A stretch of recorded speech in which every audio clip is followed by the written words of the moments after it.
Hello everybody. This video has been a long time coming. It is going to be unscripted. I don't do scripts. So this is probably going to be very chaotic and all over the place, but if you're still here and you're into that, awesome, cool. But as the title suggests, this is just kind of me giving my thoughts on Tears of the Kingdom. I made this video a long time ago when I first played it and finished it because I borrowed it from my best friend and I played the shit out of it. And I didn't like 100% it. There are still probably a number of side quests that I omitted to do, but I did a large majority of it.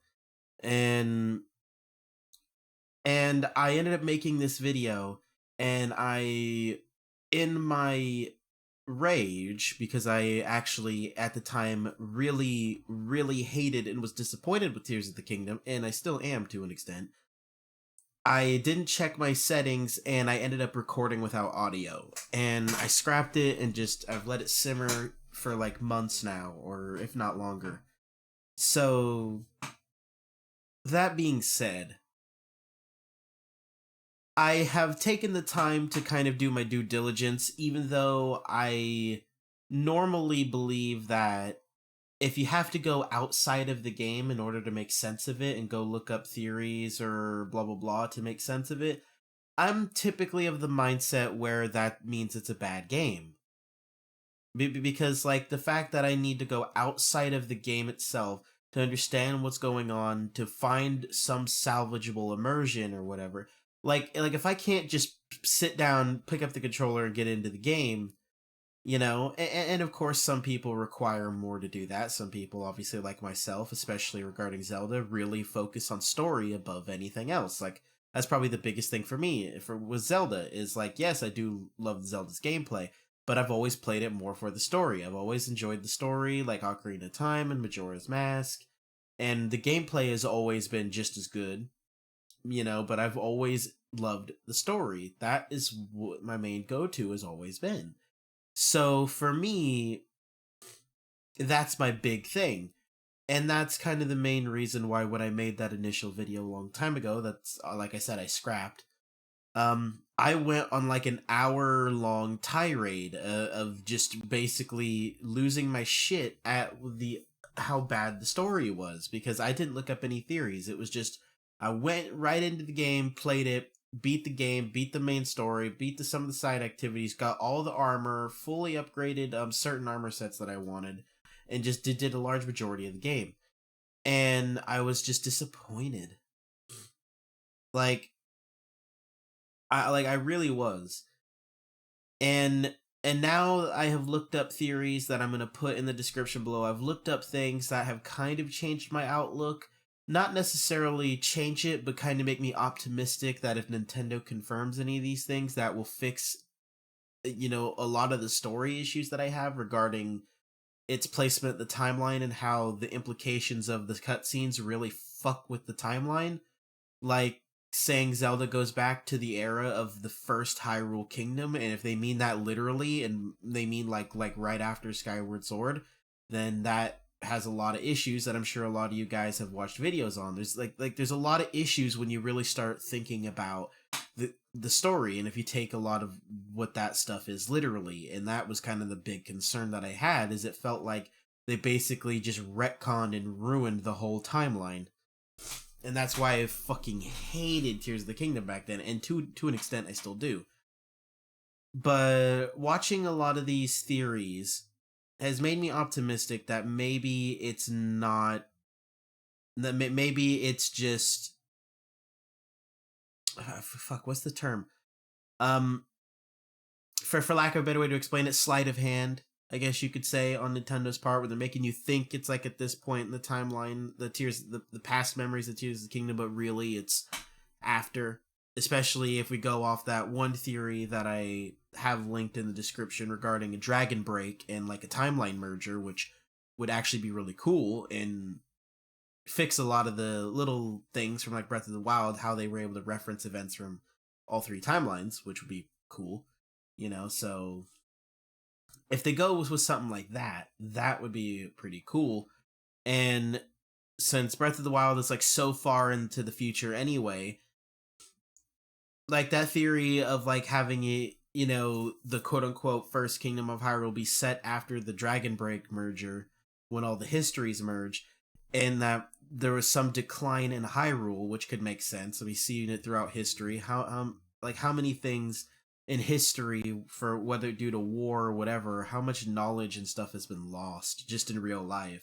So that's very believable that like just something happens and a lot of Hyrule's history is just gone, and they consider themselves the first founding, even though they're really not. So there's actually some ways that these theories have really helped me actually calm down regarding Tears of the Kingdom and actually look at this a bit more positively. Don't get me wrong, I still have some issues with it. I really do. There's a number of things that still make me like go, what the actual fuck? And we'll get into that. But seriously, I those theories have really helped me not be so anal about the story, so to speak, to where I'm like bashing it because of the seeming implications of it retconning the entirety of the timeline and all of this stuff. Just like again, I'll try to remember to put a link in the description to these videos so that way you guys can at least see what I've watched and kind of see how that could influence my judgment. So I'm going to be optimistic and just say the memories of Tears of the Kingdom will take place past the Dragon Break. That to me would resolve basically any issues regarding story and it retconning the timeline and all this stuff. And again, if we assume that a lot of Hyrule's history has been lost due to whatever, an ancient war or whatever, which again, that shit's happened in real life. That's believable, makes sense. That would address the issues I have regarding the implications of the timeline. So now I can really just focus on the game itself without bashing the story too much, if that makes any sense. Because with these things that I've mentioned in mind, the story isn't as bad as I thought, assuming all of these things are the case. If not, then I'm going right back to square one and saying the story is utter dog shit because of mostly what it does to the timeline. But for right now, just for my sanity, until Nintendo or whatever deconfirms it or whatever, you know what I mean, I'm just gonna assume this stuff. Basically, I'm gonna do headcanon in that sense. But anyway, but even with the story as good as it is, provided these things that I said are taking place and we just roll with it, I would say that the game is still kind of meh, and I would argue not as quite as good as Breath of the Wild. Well, like I have some issues with it, like the story aside, because like I said, I'm gonna brush the story aside because honestly, if we apply the things that I said regarding the Dragon Break and the whole history thing, well, if we apply all of that, then the story actually makes a lot of sense, and I don't really have any issues with it, and it doesn't fuck with the timeline, so it's actually fine. So I'm actually going to give the story a complete pass because of these assumptions. But if none of these assumptions are even remotely true, and they actually did say take Zelda back to just after Skyward Sword, then I'm going to have a massive issue. And it's going to just ruin everything. But that being said, story aside, gameplay is in some aspects better, but I also think in some aspects it's worse. Like the Zonai devices, that's kind of neat. Although I really wish they would get rid of durability for the gliders. Like, seriously. But overall, for the most part, the gameplay has been improved, but then there's certain things that feel a little odd. Like the fuse mechanic. While I do understand what they were going for, and I think the mechanic is fascinating and really interesting and really cool, I also had noticed that it makes the Master Sword, in my opinion, feel really weak when you can just take a really good weapon and fuse it with something really powerful, and you basically can craft weapons that are more powerful than the Master Sword. And I have an issue with that mostly. This might be a nitpick, and to a certain extent I acknowledge that it is, But again, Zelda for me has always been about story and it's always been about immersion. I mean, you do need good gameplay for immersion, and Zelda games have always been really good at that. I think most of us here that are watching this can agree on that, with maybe a few exceptions here or there. They've always been really good at immersion. You play it, you get immersed into it. You're enthralled, you know? So so that to me always kind of took me out of the game because I always felt like the Master Sword was weaker than it ever was in, let's say, Breath of the Wild. It just feels absurdly weak to me. And I feel like I need to fuse it for it to be as powerful as it should feel. And that's the thing with me is it's like I understand gameplay balancing where you're trying to balance everything within your mechanics and everything, but at the same time, this is Zelda. This isn't Dead by Daylight, this isn't Call of Duty, this isn't, Battlefield or any online game that does need genuine balancing. Otherwise, it fucks over all these other players. Like, this is a single player, story driven experience with no multiplayer, unless you're going to mod multiplayer in like they did with Ocarina of Time Randomizer. But you know what I mean. Like, at the base core, it's just a single player chill experience. So there's no real reason for you to need to prioritize game balancing. I mean, you should to a certain extent, but not to the extent where the Master Sword, the Blade of Evil's Bane, feels so weak, especially when you consider that it heals and grows stronger when it's bathed in sacred light, which it's been bathing in for seemingly, what, 10,000 years or something like that? If I remember correctly. It's been a long time. It's either 1,000 or 10,000, but I want to say 10,000, but I could be wrong. But very long time, bathing in the light of the light dragon. You know, so it should arguably be at its strongest, and yet it feels weak. It really does. Like I said, it feels like they made it weak to incentivize you to use the fuse mechanic with the Master Sword. And it's like, no, this is the fabled blade. It shouldn't need it. It should be the most powerful weapon. You could still use the fuse mechanic with every other thing, especially since they've continued in true Breath of the Wild fashion, making the Master Sword deplete after a while and needs to recharge. So it's like you're gonna have plenty of opportunity to be incentivized to fuse with your other weapons. And it feel like when you consider the implications of the story and the Light Dragon, the Master Sword feels severely underpowered, which, as someone who has grown up on Majora's Mask, grown up on Ocarina of Time, grown up on Wind Waker and Twilight Princess, and not so much Skyward Sword, but I have seen a Let's Plays of Skyward Sword, and Skyward Sword's actually a really good game. So as someone who loves these Zelda games, and granted there's some that I've missed out on, like Link to the Past, which I've heard is amazing, and etc etc. I've grown up on quite a few of them, and all the ones that have been released since the late 90s, with Ocarina of Time coming out in 98, I believe. So yeah, it's just, it feels underpowered, which is a big complaint for me. Like, I did not go out of my way to find the Light Dragon and get this sword, especially if it's late in the game, for it to feel weaker than half my other weapons. Well, at least my fused ones. Like, it shouldn't feel that weak. So that's my first issue.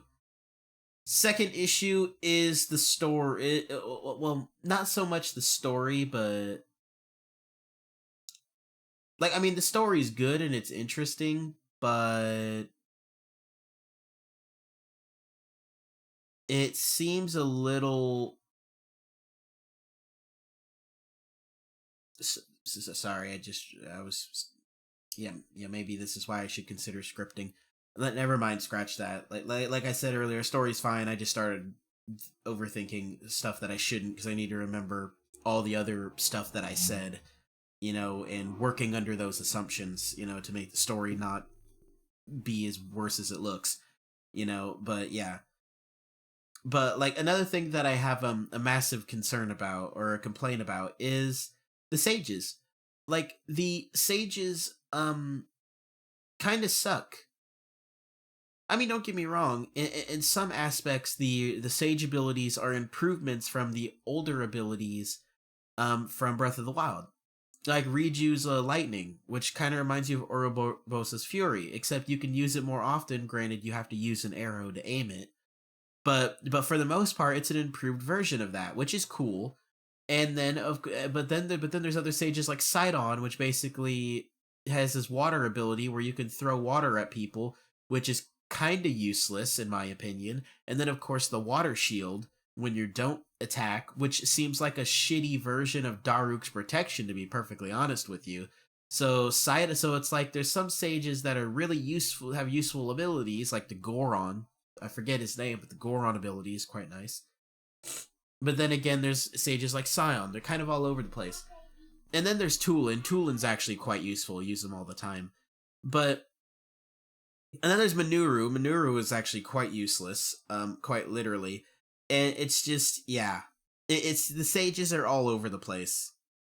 And then they don't even attack. They like I remember like late game I had all sages, all of them. All of them summoned at any given moment. So I'd have myself and all of the sages, and they would never attack. Like I could be fighting a Lionel, and they don't do a damn thing. Especially Manuru with her slow, which I mean I get it. She's a construct, but still, it's. But what about the Goron? What about Tulin? Like it feels like they're just sitting on standby, waiting for you to use their abilities. They're not helping you. What's the fucking point? They don't do like you might as well just shut them off and just roam Hyrule alone.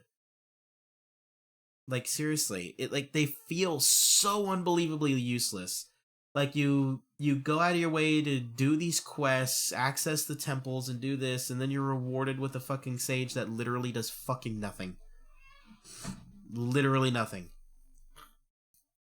So I think the sages, aside from a couple abilities like Riju's, for example, that are basically improved versions of, in this case, Ouroboros' Fury, for the most part, they suck. They're completely fucking useless. And speaking of abilities, Mipha's Grace is completely gone, and there's no reason for it. Like I'm sorry, like I said earlier, there's an immersion factor that you need to keep in mind in a single player story. Again, this isn't a multiplayer online game, and you can't just pretend that, oh, because it's a sequel, we're just gonna remove all of Link's shit that he's earned from the previous game, especially if this is a sequel and it's the same Link. Like with Majora's Mask, it made a little bit more sense because you know how Ocarina of Time ended. You got sent back in time. Like that kind of actually made a little bit of sense within the context of the overarching story between the two games of the Hero of Time. But here it's like, really, Mipha's Grace is just gone? Like, I understand getting rid of, like, Ouroboros' Fury, because later in the game, you basically are going to get an improved version of it, and then, of course, Sidon's ability, which is kind of like a crappy Daruk's protection. So it's like, you're basically going to earn those back later in the game, so it's like, I understand for gameplay purposes with those specifically, why that would make sense, and I don't have an issue with that, but I don't think you should have gotten rid of Mipha's Grace. Like, what, you telling me the Gloom got rid of it?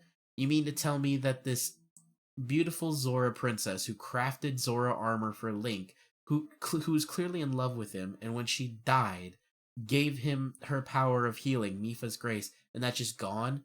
Like, she's obviously in love with him in Breath of the Wild. We all know it. Like, let's be honest, that's not a secret. And to say that's gone when she's clearly got to be watching over him. Surely, it's not like I can't see Mipha. Okay, hold on just 1 second. Sorry about that. You know, duty calls with some things, you know what I mean? But anyway, so I was talking about the sages, right? Yeah. Well, conclusion, sages are useless. So that's Master Sword issue, the sages. Alright, the temples. I actually have an issue with the temples. Like, the temples to me felt too easy. Like Ocarina of Time was fairly easy back in the day, but I remember still having to put some thought into it. And the only reason I don't put any thought into it now is because I've put in put so many playthroughs under my belt, like God knows how many, especially ever since I got into the randomizer. Like, just you know what I mean? Like that's a bit of a special case because that's literally just it's so unbelievably easy to the point where you've just done it so many times it's like second nature. You don't even have to think about it. But Majora's Mask, that game took me years because while looking back on it, the temples are actually not that hard. But at least for me, when I was growing up, I never really played any puzzle games outside of Zelda. It was typically Spyro and like Crash Bandicoot. You know, nothing really, you know what I mean? Very simplistic games. Like, so, you know, having to look around for things like a hook shot target on the roof was just, you know, broke my brain. Like, I was able to get through the Woodfall Temple relatively easily, even though it took me quite a while. And then the Snowfall Temple, same thing, even though that was a bit of a challenge. But once I got to the Great Bay Temple, that took me like a year to figure out. Like, I literally got to the point where I just took a hiatus for a year. And then I finally came back to a year, like God knows how long later, finally figured it out. And then I had the same thing happen with Stonefall Temple. Like, just Majora's Mask was actually had some challenge in it. You challenged your brain, which is what you want out of a puzzle game. I mean, you don't want it to be so challenging that you get so pissed. Like, even adults with high IQ struggle with it. You designed it so complex. Like, that's a bit, you know, especially if coming from Nintendo, where they're more of a kid company, you know, gotta tone it down a little bit, you know? But you get the idea. But like with the temples, like the Wind Temple was so easy. Even the boss battle was incredibly easy. And all the temples, honestly, were really easy, especially with the ability to scale the walls and basically cheat and get the, you know, and, you know, being able to, you know, go off the beaten path and kind of approach it your own way, which is still nice. And it is cool, but you do have that kind of negative drawback where you can end up finding ways to get through things that shouldn't be there. And yeah, and it just like the temples were really simplistic puzzle wise, and honestly the boss fights sucked. And honestly, I remember I got to the water temple before I was even supposed to. I remember I was on one of those really tall um challenge things in the sky, you know, where you had to dive through the rings and stuff. And I remember just flying my way to the water temple, not realizing it was the water temple, and I couldn't do it because I didn't talk to Sidon and do that whole um mural thing where you got to put the mural back in the thing. Like, I didn't even unlock the water temple yet. I got there early, which was kind of neat, and I didn't realize there was a shrine that was relatively close to it, so I still ended up having to go and do the water temple legit and climb up it, which was kind of a good thing, because seeing how it would have went had I not flown into the water temple, you know. And I think I did like a tiny bit of the water temple when I wasn't supposed to because of that, you know, because I was able to like unlock some switches and stuff that I think stayed active, so it was kind of neat. But it was, yeah. But just all the temples were very lackluster, especially the Spirit Temple. Like the Spirit Temple in the freaking depths, like really, it's literally just, oh, you know, go make Manuru's construct. Let's go to this temple and then let's go fucking fight a boss. Like, it's almost as like the challenge was literally making the construct, but it's like that shouldn't have been part of the temple. Like, if that was going to be part of the temple experience, then make me construct Minoru in the temple. Like, have that be like the big puzzle, not just like, oh, I find her little thing in the sky and then I come down into the depths and then I go do these little mini puzzles over here for the parts, and then it's like that's not in the temple. The temple should be its own experience. I mean, you know, like all the other Zeldas, you know, it's like you always had like a build up to the temple and maybe had your own little quest or whatever, but it wasn't like the quest was the temple and like you just get to the temple and it's autocomplete, you know, like, yeah, like the Spirit Temple was especially like really lackluster because the boss fight was so easy. Like the only reason that I died as many times as I did, I think 5 times, is because I walked into the Spirit Temple with only like 3 or 4 hearts. and on top of trying to figure out Minoru's timings and obviously the boss timings and the fact I had no armor. Literally, I think I had like level 1 variant of the gloom resistant armor. So I basically had like what 9 armor defense, which especially at 4 hearts ain't shit. I basically was defenseless. So that was really it. But if I actually had either more hearts or better armor, I probably could have beaten that fight first try. Like I genuinely believe that I could have had I been just a touch stronger. Only a touch though, like not majorly, just a touch. Like it, but seriously, it was just yeah. The temple designs are, in my opinion, worse than the Divine Beast because at least with the Divine Beast, you kind of expect them to be similar because they're made from the same technology and they have the same role.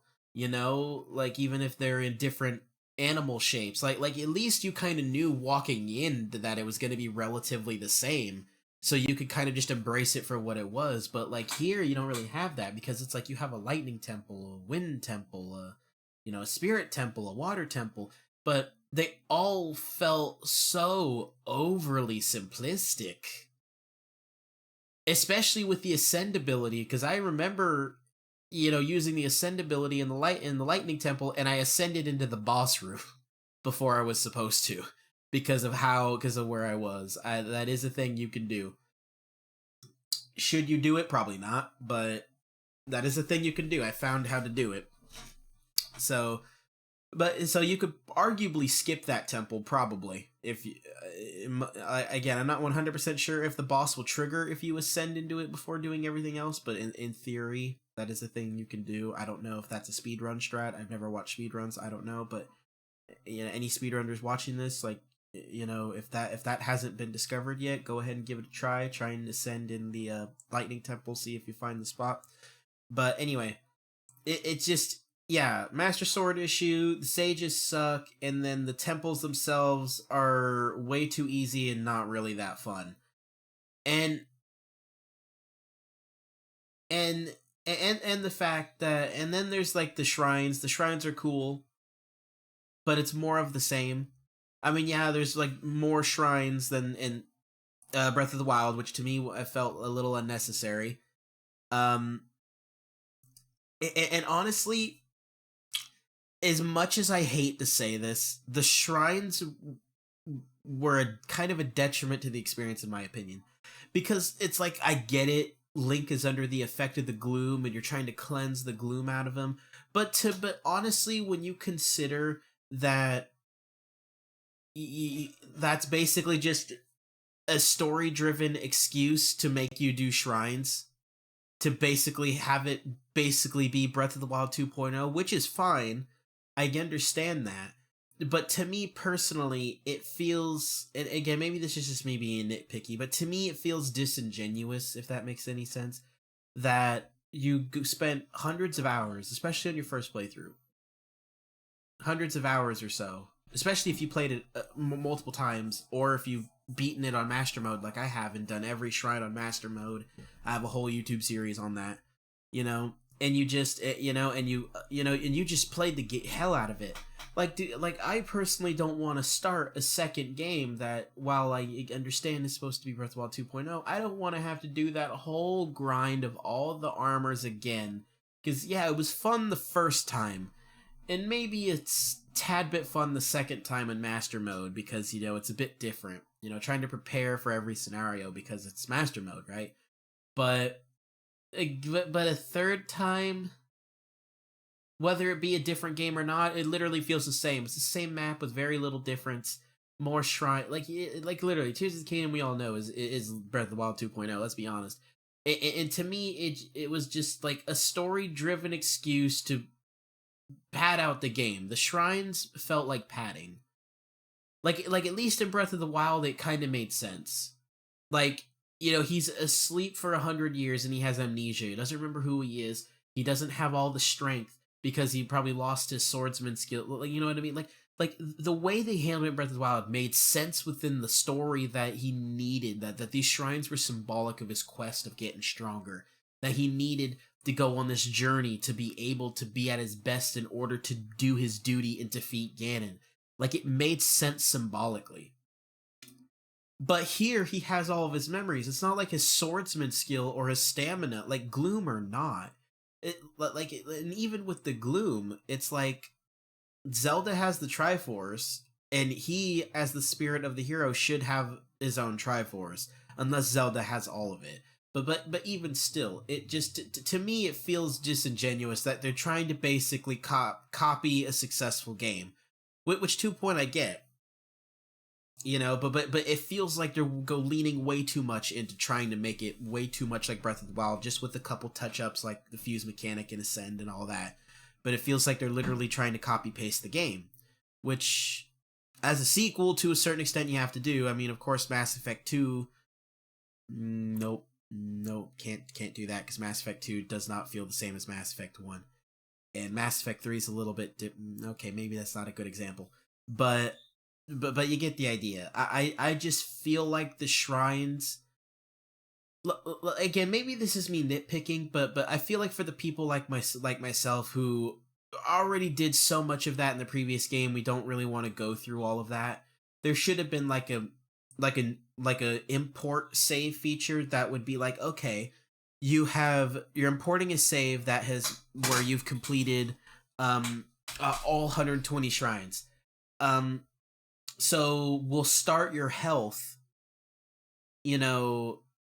at so and so hearts, and you still have to go and do the difference, the other like 32 shrines or whatever, 34, whatever. No, 30. Is it 32? 20, 30, 40. Yeah, like 32 shrines. Yeah, like and you still have to do that to finish all the shrines and get the max power. Like that to me would have been a cool thing where you had like a regular new game and like an import new game. Not necessarily a new game plus, although that'd probably be a good way to describe it. And all the new game plus would do is literally just read your save file, which we've established that this game can already do, because I remember when I started my first playthrough, it kept all of my horses from my last playthrough. So I know that's a thing that this game can do. The technology is there, and we've had it for a long time. So I just don't see why you couldn't just be like, hey, you want to play the game vanilla the way that we expected you to play it, do all the shrines, you're back to square one, hit new game. If you kind of want to circumvent some of the more tedious aspects of it, for those of you that have put hundreds of hours in the Breath of the Wild and you don't really want to do the shrines, at least not on your first playthrough, you kind of just want to ignore the tediousness of it and just kind of enjoy the experience and go through the story, you hit New Game Plus, you still have to do the other, like, 32 shrines, and then, to make up the difference, but you have all your hearts, you have all the stamina, and you can just go through the story. And then, and you can just embrace the story. And then you can still go do the shrines that are technically completed. You just won't get a reward for it. If you just happen to find one, you can just go ahead and do it, and if you don't complete it, you don't have to worry about it. You got the rewards for them. I don't know, maybe I'm just being dumb. But like I said, it just, for me personally, the way it's handled in Tears of the Kingdom feels unnecessary. It feels like ridiculous amounts of padding. Like, again, in Breath of the Wild, it made sense because, again, memory loss, 100 years, it's symbolic of him gaining his strength. Like that makes a lot of sense, and it made, I had no issues with the shrines in Breath of the Wild. But here, he has his memories, his sword skills don't just go away because he's gloomified, and it just feels like an artificial bullshit excuse, like, oh, let's go cleanse the gloom in these light shrines to get you back to full strength, as if he totally couldn't beat Ganon's ass with his sword skills. He's already done it before in the previous game with the Malice, as if the gloom is really going to affect him that much. At least in my opinion. I don't think it would. I just think it's a bullshit excuse to capitalize on a quote-unquote successful thing from Breath of the Wild, the shrines, when in reality it's like it was successful because of the implementation and the symbolic nature of it, at least to me.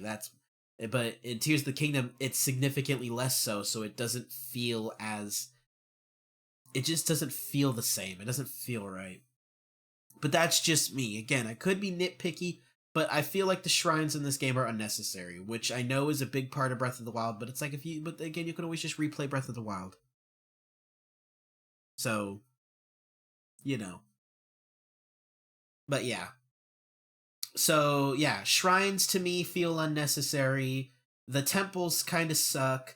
The sages are borderline useless, and the master sword feels significantly underpowered. Um,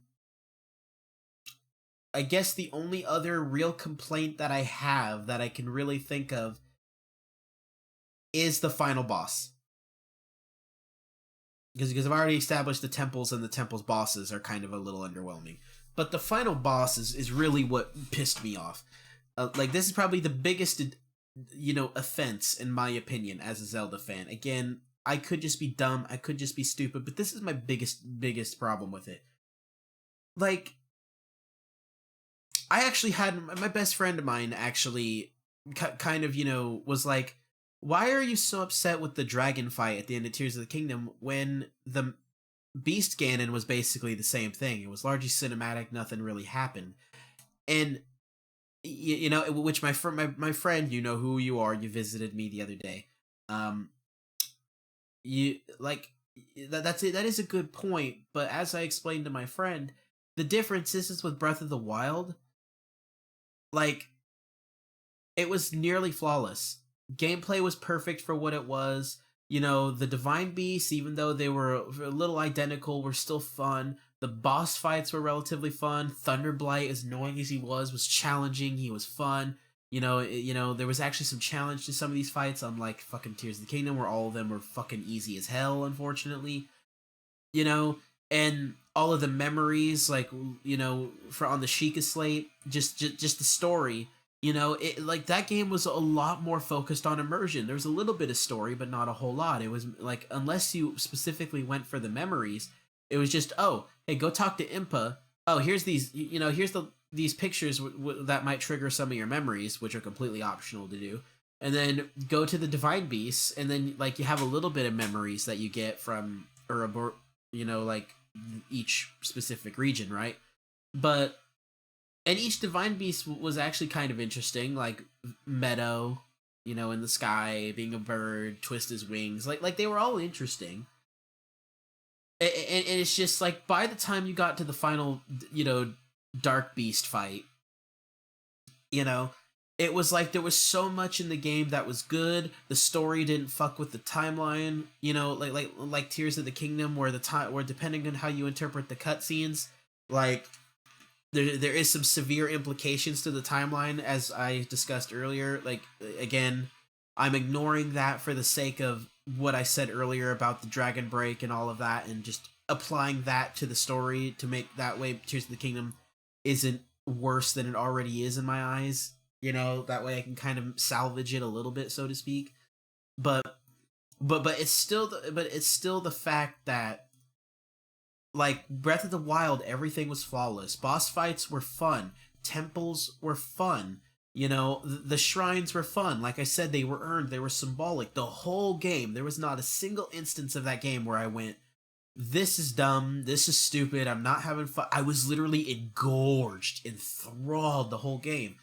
And then when you finally do get to, and then of course with the final boss fight with Ganon, depending on if you actually do the Divine Beasts or not, you either have to go through his all 4 Divine Beasts, or however many you didn't do, and then you do the final Ganon fight, or you do all the Divine Beasts and then you do Ganon at half health. And it's like, depending on how much you do the story, like, varies how easy the boss is. So you have a difficulty scaling based on not just your personal preparedness with your armor and arrows, but how far along you went into the story. So there's like a choice consequence mechanic there, which was really nice.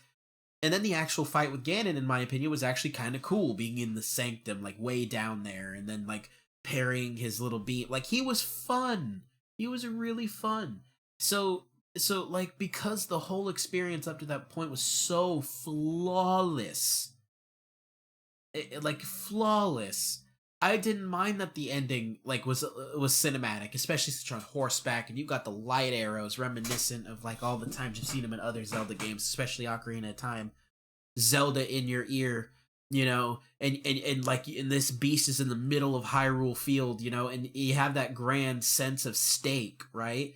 Especially as the sky behind you is, like, turning, red and stuff, like it felt like you had a time limit that like the longer you wait, the longer it takes for you to defeat him, the more damage Hyrule's gonna get under. Like even though your gameplay wise it didn't quite feel like that, just the scenery, just the atmosphere of just the scene as you're riding on your horse, shooting his thing, like it felt, you know what I mean? Like I don't know if I'm explaining that right, but it earned it between the way it was handled and you actually feel the tension.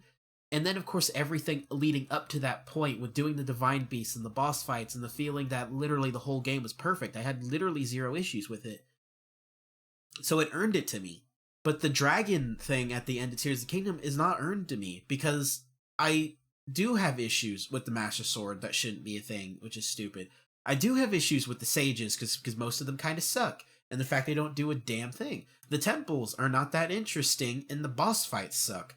And so it's like and again the story, like I said, now that I've done the research regarding the links that I have in the description, watch those videos, like I said, with the dragon break and all of that, it's helped calm me down in terms of reassuring me that maybe there's a chance that the story doesn't really fuck with the timeline and that it really is a good story.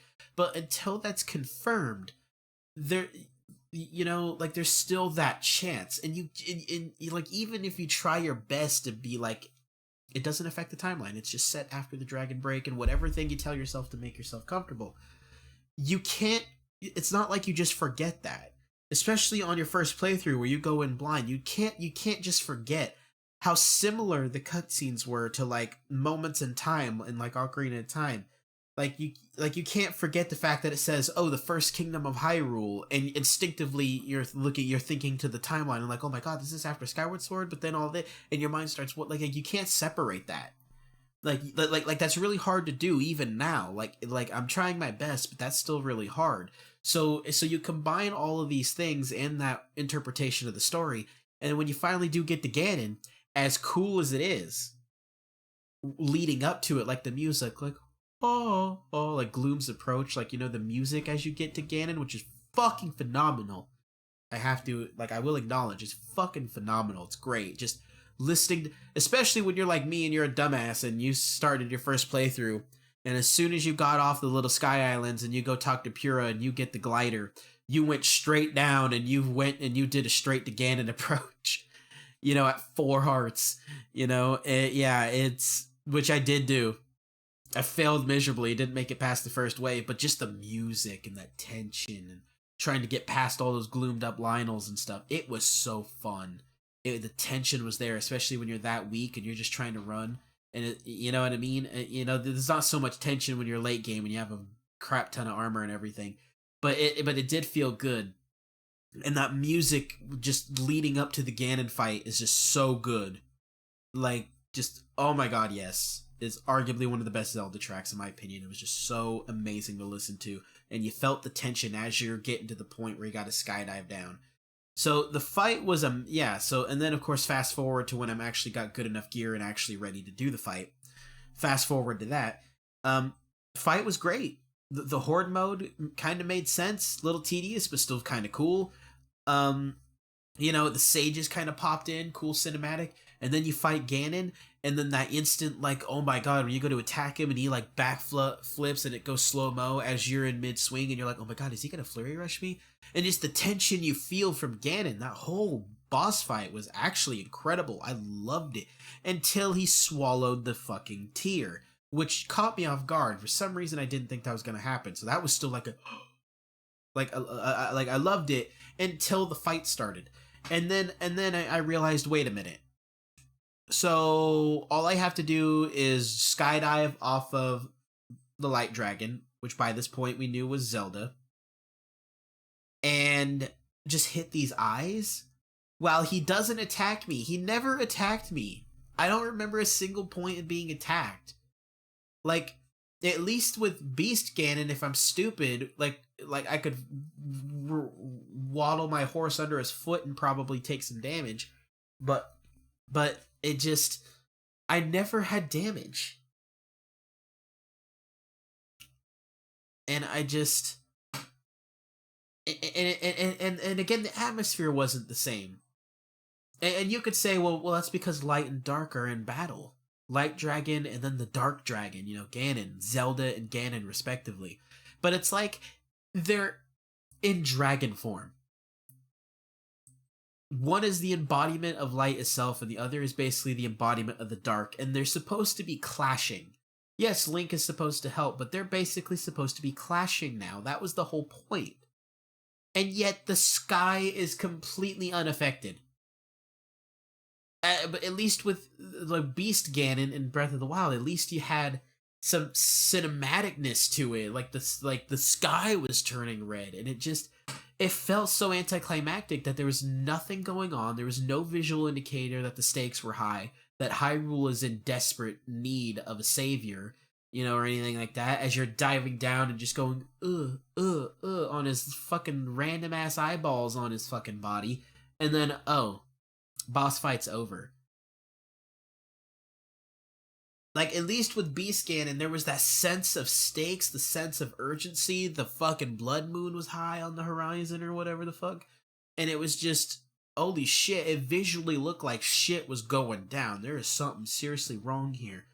And yeah, you could say that, oh yeah, Zelda, the Light Dragon, probably, being part of the situation kind of kept things a little bit in balance, hence why the sky is normal. But it's like bullshit. Ganon's dragon was bigger and arguably tougher, considering, like, that I don't buy that. There should have been something to like why didn't you up the stakes, Nintendo? Like, you need to earn that cinematicness, which to me, with all the other stuff I said leading up to that point, you didn't earn. And honestly, even if you did earn it, it still is very anticlimactic. At least with the Beast Ganon thing, you have that sense of, oh shit, as he's glowing with the malice and the eyes are opening and you got the light arrows and the sky is red. You know what I mean? Like, you have like a visual spectacle going on that's like, holy shit.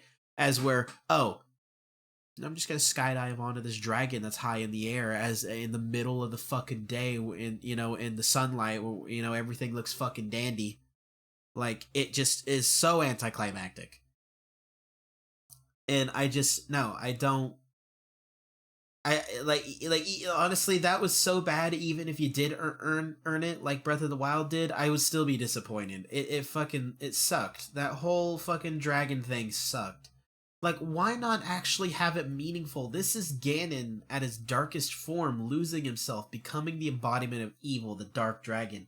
Why not have him just go fly around as the sky turns red again, But this time you're using Zelda and maybe using the horns to pilot her. I don't know. Let's just go AWOL for a moment here and let's just fucking make this a visual spectacle, because fuck it, right?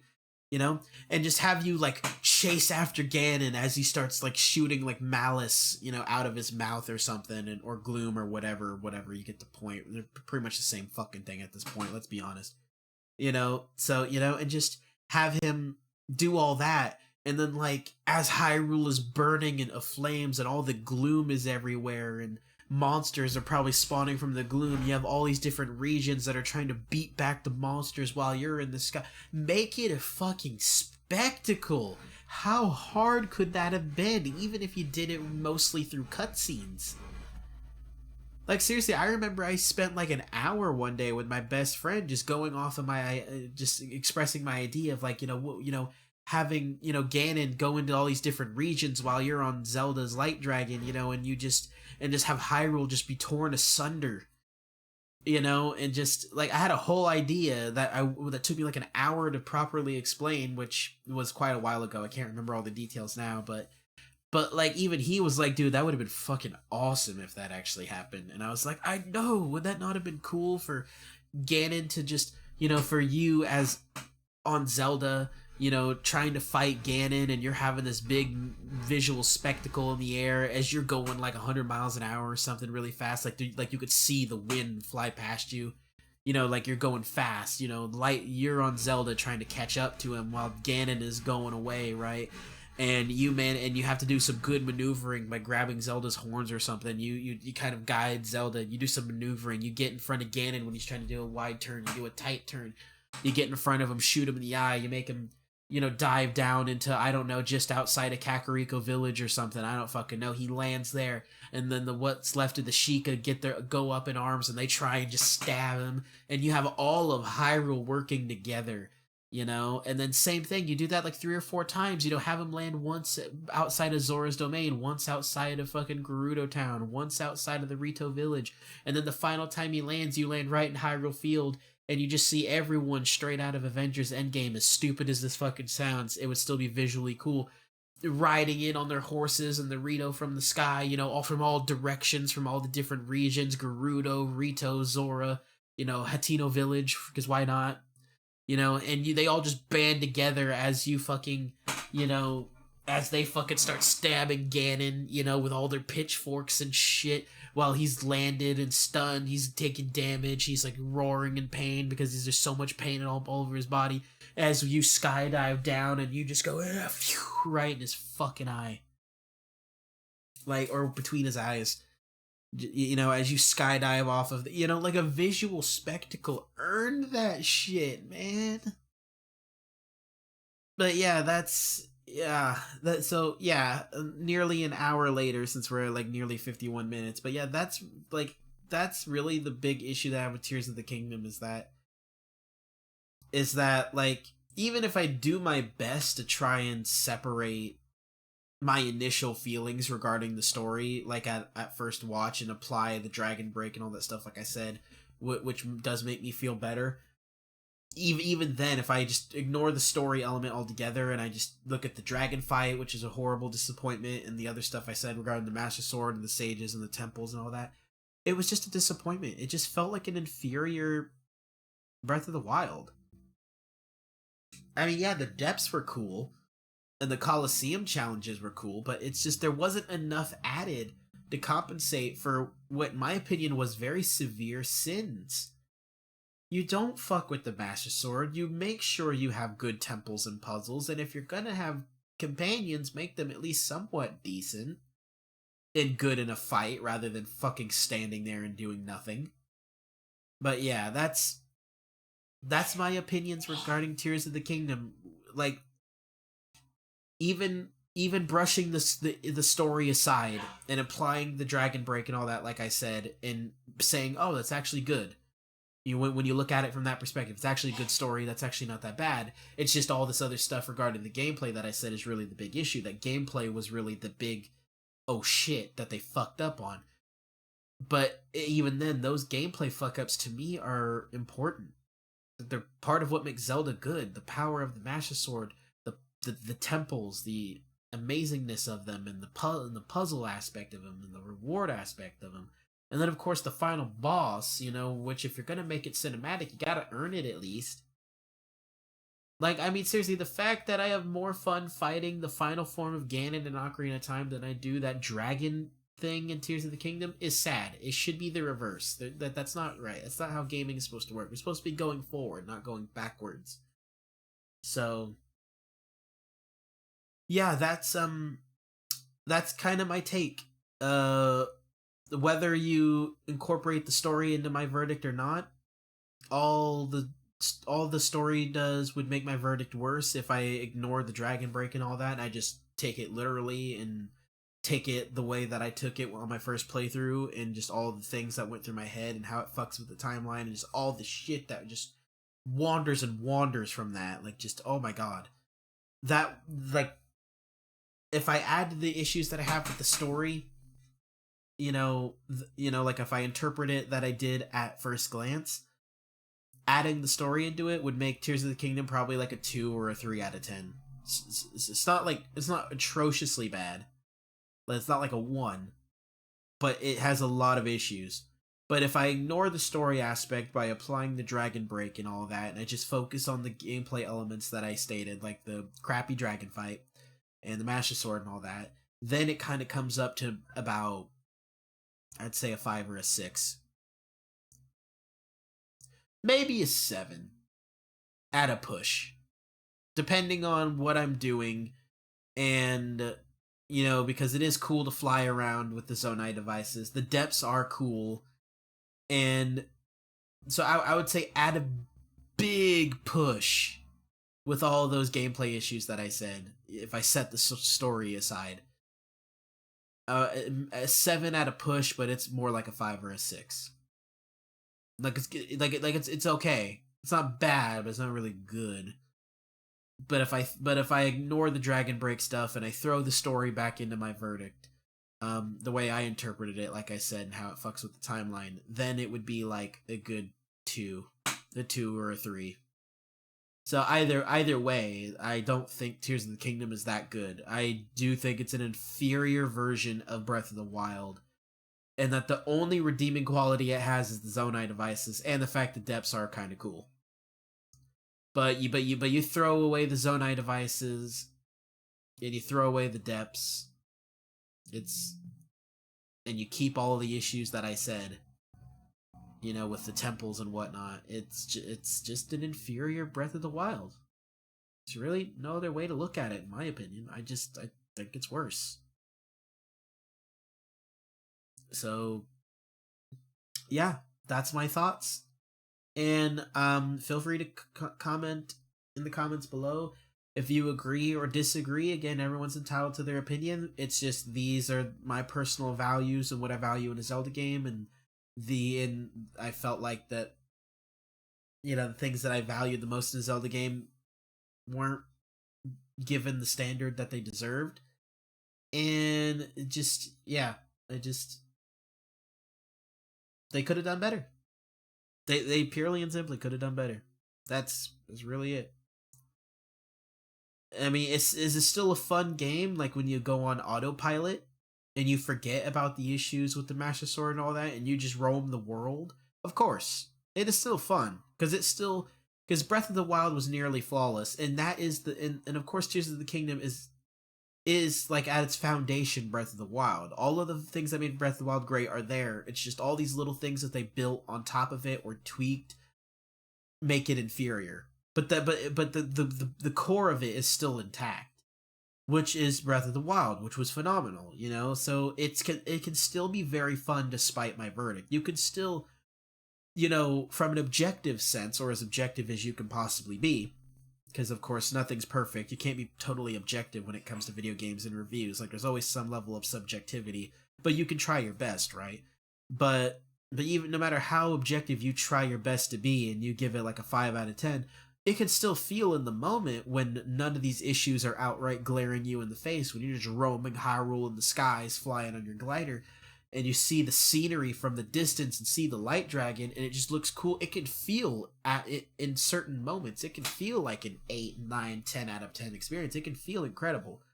But those fleeting moments shouldn't really be a big determining factor because they're just moments in time versus the overall experience, So, but again, it can still be incredibly fun. But these are issues that I personally, even if it is a bit stupid and arguably a bit petty, which to a certain extent I am willing to acknowledge, fine, fair enough. But these things were important to me, and these things were executed horribly, in my opinion, and it really did affect my judgment of the game, and it's not good. It is an inferior Breath of the Wild. Still a good game, because you can still have your moments with it. Absolutely. But Breath of the Wild, in my opinion, is overall the much better experience. A more consistent experience. Tears of the Kingdom is a little bit all over the place. So if you're into roller coasters, then maybe that's good for you. But anyway, that's the end of this video. That's kind of my thoughts on Tears of the Kingdom, and I hope you guys enjoyed and my ranting. Excuse me. But yeah, I will see you guys in the next video. Take care, everybody.